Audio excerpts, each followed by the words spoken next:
आज हामीहरू रोमानियामा पाइला टेकेको पनि 1 साल भइसक्यो। त्यसैले नयाँ आउने केटाहरूलाई केही जानकारी दिन चाहन्छौँ र म त्यो जानकारी चाहिँ पहिला मेरो साथीहरूबाट चाहिँ सुरुवात गर्न चाहन्छु। राम्रोसँग सुनेर अनि रोमानिया आउनुहोस् है त। के भन्ने हो? हेलो रामबहादुर, के छ? हेलो हेलो, एकदम ठिक छ। के छ त नयाँ आउने केटाहरूलाई सन्देश, केटा केटी दाजुभाइहरूलाई? आउनुहोस्, पैसा कमाउनुहोस्। के भन्ने, काम साम केही? काम त बिन्दास छ नि। 8 घन्टा ड्युटी, 2 दिन छुट्टी, महिना 2500 सोलिड। हजुरको केही छ भने सुरज सर, तपाईँ त नयाँ आउनु भएन? हजुर नयाँ नयाँ हो, के नयाँ नयाँमा स्ट्रगल गरेर कहिले गरेको छ नि यस्तो होइन। अब सुरु हुँदैछ स्ट्रगल गर्ने। अब रोमानिया आएपछि स्ट्रगल चाहिँ पेरै डह्रो छ होइन, तर सोचेर राम्रो सोचेर आउनु होला।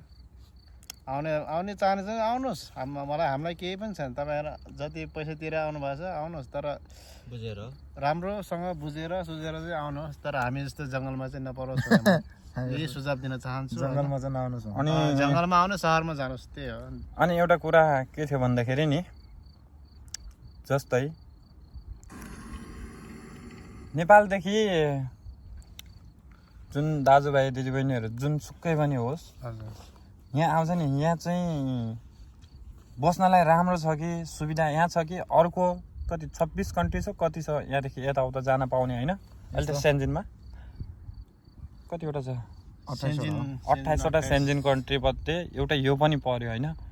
यहाँ राम्रो छ कि यहाँभन्दा यताउता?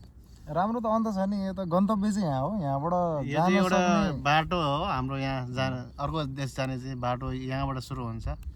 तर यहाँ यस्तो छ भनेर चाहिँ आश नगर्नु तपाईँहरूले।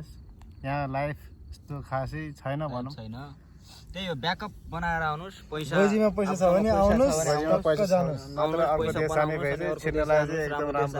मान्छे छन्, त्यही पनि बुझेर जानुहोस्। हावातालमा नजानुहोस्। कतिपय मान्छेहरू डिपोर्ट भइरहेको छ अहिले।